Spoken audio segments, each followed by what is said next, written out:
सोचो, एक ऐसी लड़की जिसकी वजह से पूरी दुनिया जल गई, खूनम खान हो गया। एक ऐसा वॉर जो 10 साल तक चला और इस वॉर को ग्रीक्स की महाभारत भी बोला जाता है। और एक ऐसा इंसान जो उस वॉर के बाद भी 10 साल तक घर नहीं पहुंच पाया और इसी घर जाने वाली कहानी के ऊपर नोलन चाचा अपनी ग्रेटेस्ट मूवी द ओडिसी बना रहे हैं। ये कहानी है ट्रॉय की, गॉड्स की, लव की, बिट्रेयल की और सबसे बड़ा सर्वाइवल की। आज हम सिर्फ स्टोरी नहीं सुनेंगे, आज हम समझेंगे ट्रोजन वॉर और द ओडिसी का पूरा यूनिवर्स।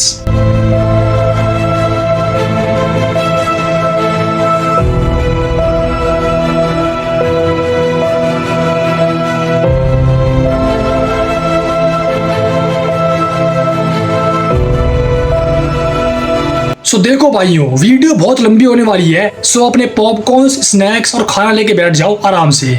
और भाई मैं तुमको बता दूं कि वीडियो के दौरान जो भी लेटेस्ट द ओडिसी का ट्रेलर आया है ऑफिशियल, उसको भी हम ब्रेक डाउन करने वाले हैं। तो भाई बिल्कुल भी टेंशन मत लेना तुम, ठीक है। तो सबसे पहले हम बेसिक्स को क्लियर करते हैं। ट्रॉय एक रियल जगह थी आज के टर्की के एरिया में। ये एक पावरफुल सिटी थी, रिच, स्ट्रेटेजिक और ऑलमोस्ट इम्पॉसिबल टू कॉन्क्योर। इसको जीत पाना नामुमकिन था। और ट्रॉय की एक रॉयल फैमिली थी, द ट्रोजन फैमिली, जिसका मेंबर था पेरिस।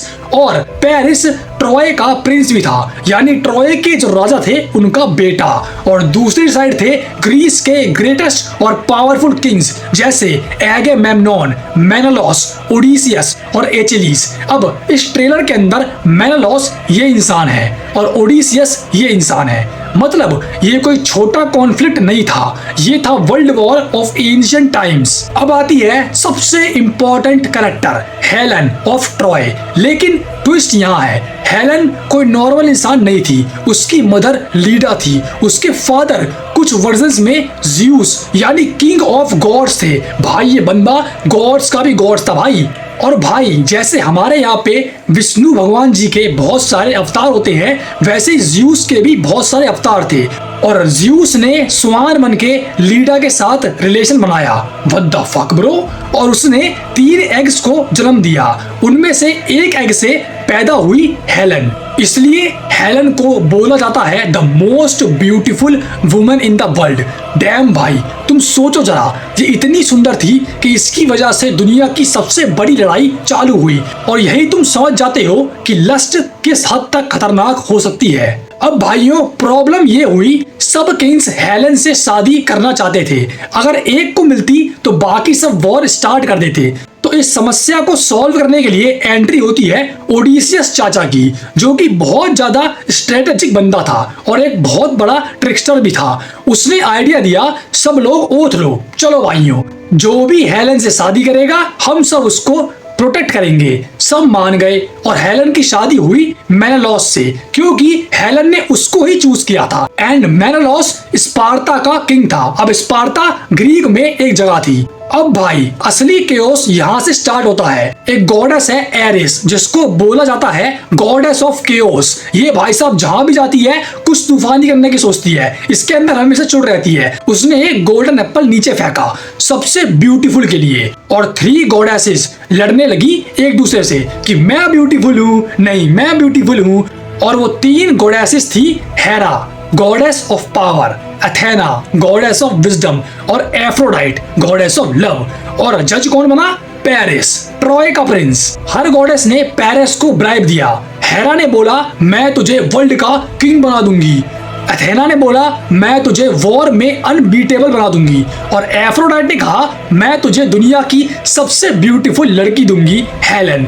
अब वो ऐसा कर सकती है क्योंकि वो गॉडेस ऑफ लव है भाई। तो अब तुम्हें क्या लगता है, लस्ट के आगे बड़े बड़े झुक जाते हैं? ऑफ कोर्स पेरिस ने चूज किया एफ्रोडाइट के ब्राइब को, और भाई यही उसकी सबसे बड़ी गलती थी। पेरिस स्पार्टा गया जहां पे मेनेलॉस था हेलन के साथ, क्योंकि उनकी मैरिज हो चुकी थी। और स्पार्टा था ग्रीस में। वो हेलन से मिला और उसे लेके भाग गया ट्रॉय। अब ये किडनैपिंग थी या लव था पता नहीं, इसके बहुत सारे डिफरेंट वर्जन्स हैं, बट रिजल्ट तो सेम है। उसने वॉर स्टार्ट कर दी।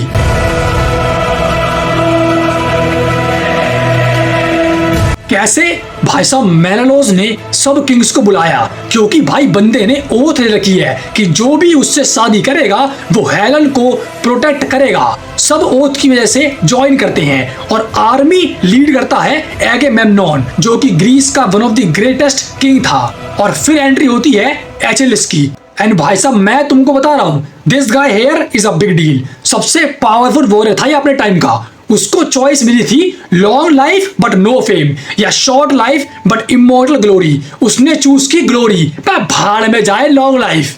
एंड भाई साहब वॉर स्टार्ट होती है। एंड मैं तुमको बता रहा हूं, इस वॉर में ग्रीस के सारे ग्रेट किंग्स प्रेजेंट थे, इंक्लूडिंग एचेलिस, एगेमेम्नॉन, मेनेलास एंड ओडिसियस। एंड भाई साहब मैं तो बताता हूं, ये जो ट्रेलर है, जो ओडिसी का ट्रेलर आया है, इसके अंदर जो शुरुआत में जो वॉर दिखा रखी है, वो वॉर यही वॉर चल रही है, द ट्रोजन वॉर।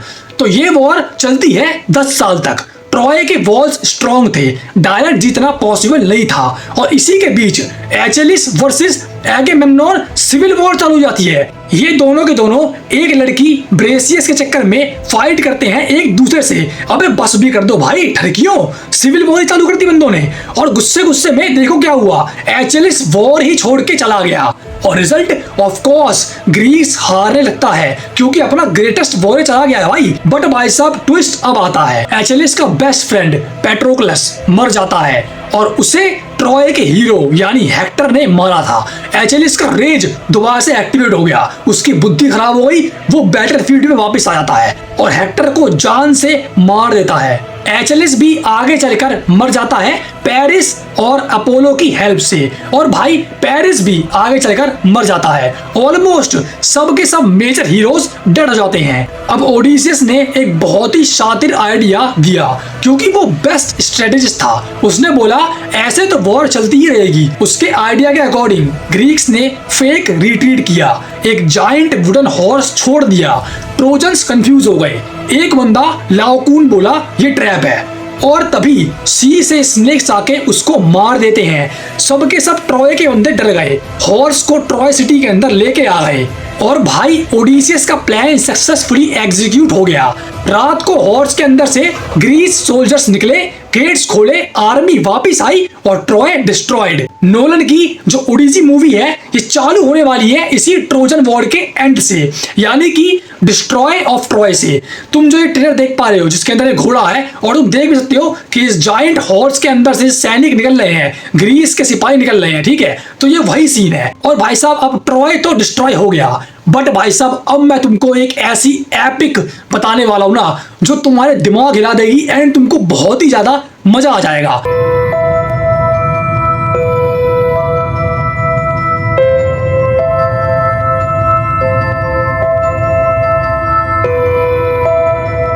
वॉर खत्म हो गया, ट्रॉय जल गया, चारों तरफ तबाही हो गई, सारे के सारे हीरोज मर गए। लेकिन असली कहानी अब स्टार्ट होती है। अब वॉर खत्म होने के बाद ओडिसियस की बस एक ही विश थी कि मुझे घर जाना है और अपनी वाइफ पेनेलोपी और अपने बेटे टेलेमाकस से मिलना है। अब भाई साहब देखो, अगर मैं इस पूरी वीडियो के दौरान में प्रोनाउंसिएशन बेकार कर रहा हूँ तो भाई साहब सॉरी यार। तो अब जो ओडिसिया ट्रेलर आया है इसके अंदर ओडिसियस की वाइफ है पेनेलोपी और वो ये है, और ओडिसियस का बेटा है टेलेमाकस और वो ये है। क्योंकि भाई साहब ओडिसियस अब बहुत अकेला फील कर रहा था। अब इस जर्नी के दौरान उसने और उसके क्रूमेट्स ने ऐसे ऐसे मॉन्स्टर का सामना किया जो मैनकाइंड सोच भी नहीं सकती, और ये एपिक जर्नी चलती है 10 सालों तक। यानी ओडिसियस अपने घर पहुंचता है पूरे 20 साल की लॉन्ग जर्नी के बाद। तो भाई साहब आओ यार देखते हैं। अब भाई साहब सबसे पहले तो भाई ओडिसियस है कौन? वो भाई साहब राजा था इथेका आइलैंड का, जो कि ग्रीस में प्रेजेंट था, ठीक है। वो स्ट्रॉन्ग नहीं था एचेलिस की तरह, बट सबसे इंटेलिजेंट था, एक बहुत ही तगड़ा और बेस्ट स्ट्रेटेजिस्ट, एक सर्वाइवर और एक ट्रिकस्टर। और आयरॉनिकली ट्रोजन हॉर्स का भी आइडिया इसी ने दिया था, जो कि मैं तुमको ऑलरेडी बता चुका हूँ। वॉर जीतने के पीछे का मास्टरमाइंड सबसे ज्यादा सफर करता है, और वो क्यों अब तुम देखने वाले हो।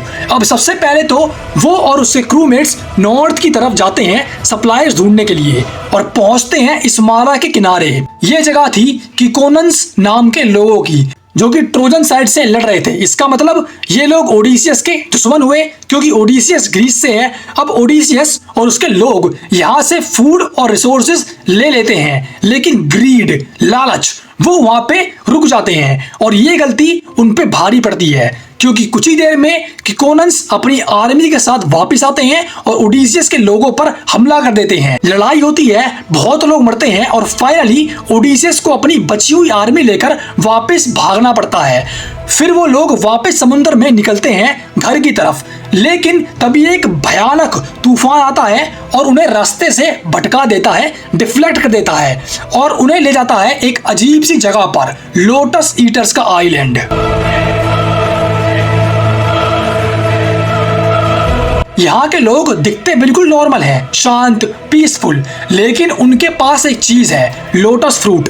जो भी इसे खाता है वो अपनी पूरी जिंदगी भूल जाता है, अपना घर, अपने लोग, सब कुछ, और सिर्फ वहीं उसी आइलैंड पे रहना चाहता है हमेशा के लिए। ओडिसियस के कुछ लोग ये फ्रूट खा लेते हैं और तुरंत कंट्रोल खो देते हैं, वो वापस जाना ही नहीं चाहते।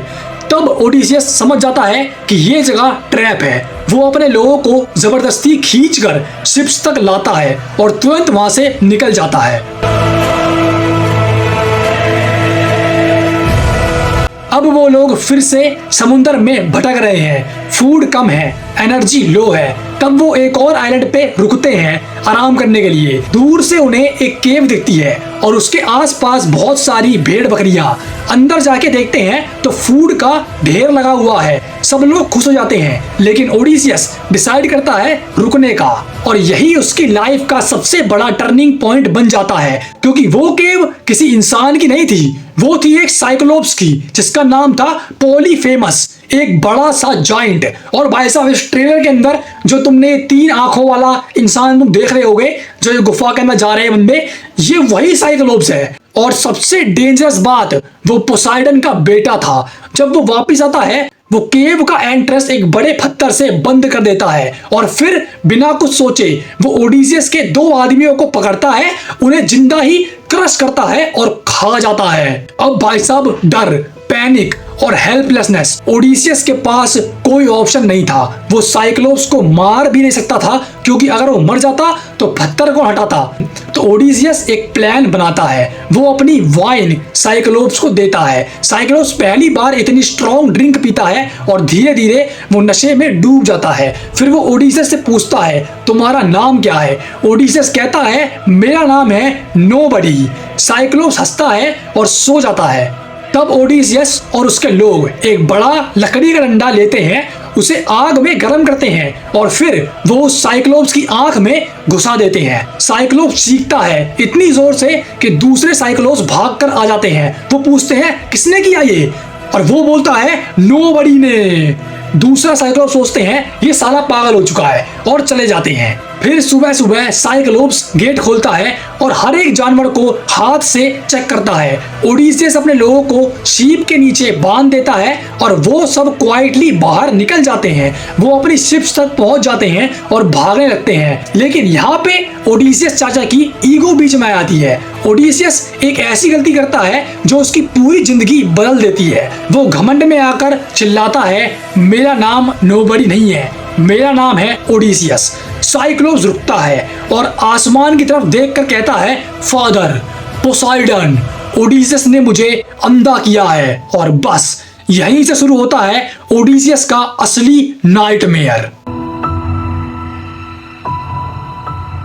साइक्लोप्स की दुआ सीधा पहुंचती है समुद्र के देवता, गॉड ऑफ सी, पोसाइडन तक। और पोसाइडन गुस्सा नहीं होता, वो पर्सनल ले लेता है इस बात को। वो कहता है, ओडिसियस तू घर जरूर जाएगा, लेकिन अकेला।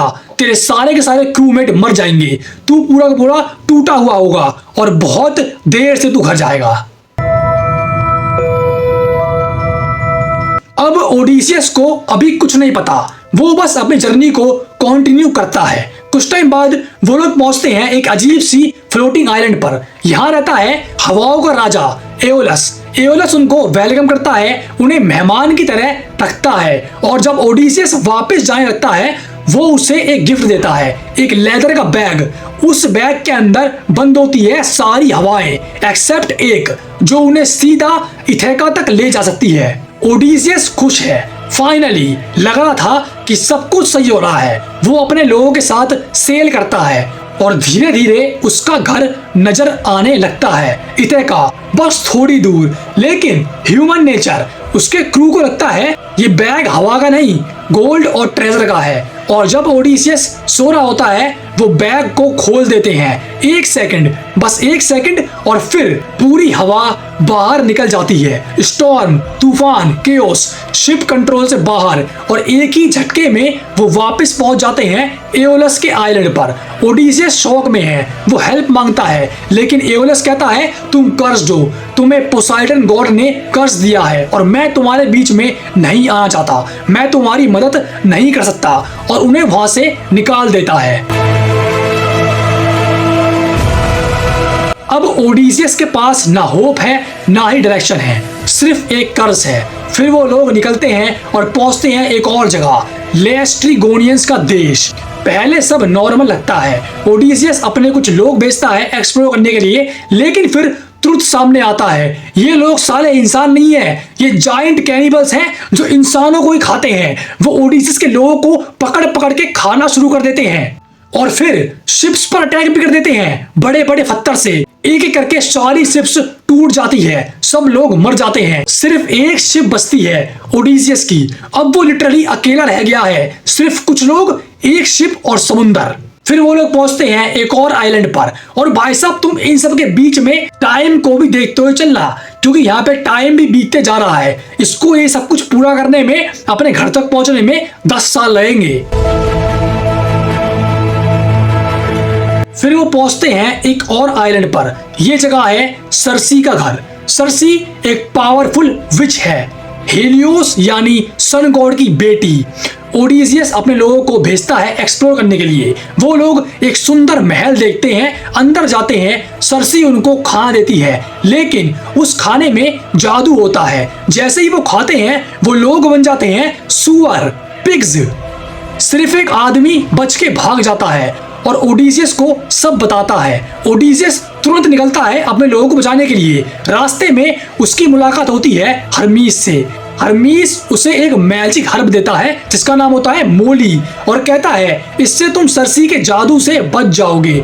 ओडिसियस महल में जाता है, सर्सी उसे भी वही ड्रिंक देती है, लेकिन इस बार कुछ नहीं होता क्योंकि हर्मीस ने उसको वो मोली दिया था। सर्सी शॉक हो जाती है, ओडिसियस तलवार निकाल देता है और कहता है मेरे लोगों को वापस नॉर्मल करो। सर्सी हार मान लेती है और सबको वापस इंसान बना देती है। और फिर एक अजीब ट्विस्ट, ओडिसियस और सर्सी 1 साल तक वहीं पे रहते हैं, क्योंकि ओडिसियस ने सोच लिया था कि भाई साहब अब भाई बहुत हो गया, बहुत लंबी जर्नी हो गई, अब मैं आराम करूंगा। वो बंदा वहां पे रेस्ट करता है, फूड खाना खाता है, कंफर्ट में रहता है। और भाई साहब ओडिसियस और सर्सी का एक बेटा भी होता है, लेकिन भाई साहब कुछ टाइम बाद ओडिसियस को याद आता है उसका घर। वो निकलने लगता है, तब सर्सी उसे बोलती है अगर तुम घर जाना चाहते हो तो तुम्हें पहले अंडरवर्ल्ड जाना पड़ेगा। अब भाई साहब सर्सी की बात सुन के ओडिसियस के पास कोई और ऑप्शन नहीं होता। घर जाना है तो मौत के रास्ते से गुजरना पड़ेगा। वो अपनी शिप लेकर निकलता है दुनिया के एज की तरफ, जहां जिंदा लोग नहीं होते, अंडरवर्ल्ड, मरे हुए लोगों की दुनिया। और भाई साहब इस ट्रेलर के अंदर जो तुम्हें काले काले लोग देख पा रहे हो, ये वही अंडरवर्ल्ड है। वहां पहुंचकर ओडिसियस एक रिचुअल करता है, खून की बलि देता है, और धीरे धीरे अंधेरे से आत्माएं निकलने लगती हैं, चेहरे जो कभी जिंदा थे। और भाई साहब फिर सामने आता है टिरेसियस, एक अंधा प्रोफेट, एक भविष्यवाणी करने वाला बंदा। वो अंधा होता है, वो ओडिसियस को सीधा देखता है और कहता है तुम्हारा सफर खत्म नहीं हुआ अभी, पोसाइडन तुमसे नफरत करता है और तुम्हें सफर करना पड़ेगा। फिर वो एक वार्निंग देता है उसको, अगर तुम एक आइलैंड पर जाओ और वहां पे तुम्हें सन गॉड हीलियोस की पवित्र कैटल्स यानी कि गाय दिखेंगी। अगर तुम या तुम्हारे लोगों ने उन्हें हाथ भी लगाया तो सब मर जाएंगे, सिर्फ तुम बचोगे और बहुत देर से घर पहुंचोगे। ओडिसियस सिर्फ हाँ में सर हिलाता है। फिर वो और भी आत्माओं से मिलता है, अपने पुराने दोस्त जैसे एचिलिस, एगेमेम्नॉन, और भाई सबके सब एक ही चीज बोलते हैं, ग्लोरी से ज्यादा इंपॉर्टेंट है जिंदा रहना। ओडिसियस वापस लौट जाता है और अब उसके रास्ते में आता है नेक्स्ट चैलेंज, साइरन्स। ये वो क्रिएचर्स हैं जिनकी आवाज इतनी खूबसूरत होती है कि जो भी सुनता है वो खुद को रोक नहीं पाता उनके पास जाने से, उनके वश में होने से, और सीधे मौत की तरफ चला जाता है। लेकिन इस बार ओडिसियस प्रिपेयर्ड है। वो अपने क्रू के कानों में बीज वैक्स यानी कि मधुमक्खी के छत्ते कानों में भर देता है ताकि वो कुछ सुन ही ना पाए। लेकिन ओडिसियस वो सुनना चाहता है तो वो अपने आप को मास्ट यानी कि शिप के ऊपर एक डंडा होता है उससे खुद को बांध देता है और कहता है चाहे मैं कितना भी चिल्लाऊं मुझे खोलना मत। जैसे ही शिप पास होती है आवाज आती है, मीठी, हिप्नोटिक। ओडिसियस टूटने लगता है, वो चिल्लाता है मुझे छोड़ो, मुझे उनके पास जाना है। लेकिन क्रू कुछ नहीं सुन सकते, वो बस रोइंग करते रहते हैं और धीरे धीरे वो डेथ जोन से निकल जाते हैं। ओडिसियस सरवाइव कर जाता है और पहला इंसान बनता है जो साइरन्स की आवाज सुन के भी जिंदा रहा। लेकिन अब सबसे डेंजरस पार्ट आगे है, एक नैरो पैसेज, एक बहुत पतला पैसेज। एक साइड है स्केला, 6 सर वाला मॉन्स्टर जो क्लिफ से लोगों को उठा लेता है। दूसरी साइड है कैरेबिडिस, एक जायंट वर्पूल। और भाई साहब इस ट्रेलर के अंदर जो तुम्हें जायंट वर्पूल दिख रहा है ना, ये वही है भाई साहब, इसका नाम है कैरेबिडिस, जो पूरी की पूरी शिप को निगल सकता है। सर्सी ने पहले ही वार्निंग दी थी स्केला के पास जाना क्योंकि कैरेबिडिस सबको मार देगा। ओडिसियस डिसीजन लेता है, वो शिप को स्केला की तरफ ले जाता है और फिर एक एक करके 6 लोग उसके सामने चीखते हुए उठा लिए जाते हैं और खा लिए जाते हैं स्केला के थ्रू। ओडिसियस कुछ नहीं कर सकता, सिर्फ देखता है। ये उसका सबसे पेनफुल मोमेंट था। लेकिन भाइयों सफर अभी भी खत्म नहीं हुआ। वो पहुंचते हैं थ्रीनेसिया, सन गॉड के आइलैंड पर। ओडिसियस सबको वार्न करता है किसी भी हालत में चाहे कुछ भी हो जाए तुम इन गांव को, इन कैटल्स को मत छूना। लेकिन भाइयों स्टॉर्म, भूख, टाइम, महीनों तक वो वहां पे फंसे रहते हैं। फूड खत्म हो जाता है, भूखमरी हो जाती है और स्टारवेशन के चलते जब ओडिसियस सो रहा होता है उसके लोग गाय मार देते हैं, यानी कि उन पवित्र कैटल्स को मार देते हैं। जब वो उठता है सब खत्म हो चुका होता है, वो बस देख सकता है अपनी टीम को, अपनी गलतियों को, अपनी किस्मत को। फिर वो लोग निकलते हैं और आसमान से ज़्यूस बिजली गिराता है क्योंकि ज़्यूस भी अब बहुत गुस्सा हो चुका था इन सब से। वो एक ही स्ट्राइक मारता है और शिप टूट जाती है, सब लोग मर जाते हैं। सिर्फ एक आदमी बचता है, ओडिसियस। और भाई साहब उस अंधे प्रोफेट टेरेसियस की भविष्यवाणी सच हो जाती है। और भाई अब आ गया है कहानी का फाइनल फेस जहां सब कुछ टूट चुका है और सिर्फ एक आदमी बचा है, ओडिसियस। समुद्र के बीच एक टूटी हुई लकड़ी को पकड़ के वो 9 दिन तक भटकता है, ना खाना, ना पानी, ना होप। 10वें दिन वो पहुंचता है एक आइलैंड पर, ओगिया। और ये आइलैंड है कैलिप्सो का। कैलिप्सो एक इमॉर्टल गॉडेस है। और भाई साहब इस ओडिसी टेलर के अंदर कैलिप्सो ये लड़की है, ये गॉडेस है। वो ओडिसियस को देखती है और उसे प्यार कर बैठती है, वो उसे बचाती है, उसकी देखभाल करती है और फिर एक ऑफर देती है, यहाँ रुक जाओ, मैं तुम्हें इमॉर्टल बना दूंगी, तुम कभी नहीं मरोगे। सोचो भाई, एक आदमी जिसने सब कुछ लूज कर दिया उसके पास ऑप्शन है अमर होने का, लेकिन ओडिसियस सिर्फ एक चीज चाहता है, वो पूरा का पूरा डिटरमिन्ड है अपने घर को लेकर। वो भाई साहब वापिस जाना चाहता है अपनी वाइफ पेनेलोपी और अपने बेटे टेलेमैकस के पास। वो मना कर देता है और पनिशमेंट 7 साल लिटरली 7 साल तक वो उस आइलैंड पर फंसा रहता है। हर रात समुद्र के किनारे बैठकर वो रोता है और याद करता है, सिर्फ एक चीज सोचता है, अपने घर को। और फाइनली माउंट ओलंपस पर एथेना यानी गॉडेस ऑफ विजडम और बर्दाश्त नहीं कर पाती। और भाई साहब मैं तुमको बता दूं कि क्रिस्टोफर नोलन की ओडिसी मूवी के अंदर एथेना का रोल प्ले करेंगी ज़ेंडाया। और भाई साहब अब दोबारा से हम कहानी पे आए तो वो ज़्यूस से कहती है अब बस उस बेचारे ने बहुत सफर कर लिया। ज़्यूस मान जाता है और हरमीस को भेजता है। कैलिप्सो को ऑर्डर मिलता है हरमीस से कि उसे छोड़ दो। मजबूरी में वो ओडिसियस को जाने देती है। ओडिसियस एक राफ्ट बनाता है और फिर से निकल पड़ता है, लेकिन पोसाइडन अभी भी खत्म नहीं हुआ था। वो एक और स्टॉर्म भेजता है, राफ्ट टूट जाती है, ओडिसियस वापस से डूबने लगता है, लेकिन इस बार किस्मत उसके साथ है। वो तैरते तैरते पहुंचता है फेसिया नाम के एक आइलैंड पर। यहाँ एक राजकुमारी होती है जिसका नाम होता है नौसिका। वो ओडिसियस को देखती है, नंगा थका हुआ, लेकिन वो डर के भागती नहीं। वो उसकी मदद करती है, उसे कपड़े देती है और पैलेस सजाती है। वहां ओडिसियस फाइनली अपनी कहानी बताता है, सब कुछ। किंग और क्वीन इम्प्रेस्ड होते हैं और फाइनली उसकी हेल्प करते हैं। वो भाई साहब उसको एक शिप देते हैं, उसको एक बढ़िया सा क्रू देते हैं और उसको बहुत सारा ट्रेजर देते हैं। और इस बार कोई स्टॉर्म नहीं, कोई मॉन्स्टर नहीं, सिर्फ एक सीधा सफर। 20 साल बाद ओडिसियस अपनी जमीन पर कदम रखता है इथेका में। लेकिन कहानी अभी खत्म नहीं हुई। एथेना यानी गॉडेस ऑफ विजडम उसे रोक देती है। सब कुछ बदल चुका है, उसका पैलेस अब उसका नहीं रहा। 100+ सूटर्स उसकी वाइफ पेनेलोपी से शादी करने के लिए उसके घर में रह रहे हैं। एंड भाई साहब इन सब 100+ सूटर्स के बीच में एक सूटर्स का लीडर भी है जो अपने पूरे पर्सोना को बना के रखा हुआ है, क्योंकि उसको पेनेलोपी से शादी करनी है। एंड भाई साहब इस ट्रेलर के अंदर ये है वो शख्स, उसके घर में रह रहे हैं वो सूटर्स, खाना खा रहे हैं, पार्टी कर रहे हैं, जैसे ओडिसियस मर चुका हो। एथेना ओडिसियस को डिस्गाइज करती है एक बूढ़े भिखारी के रूप में।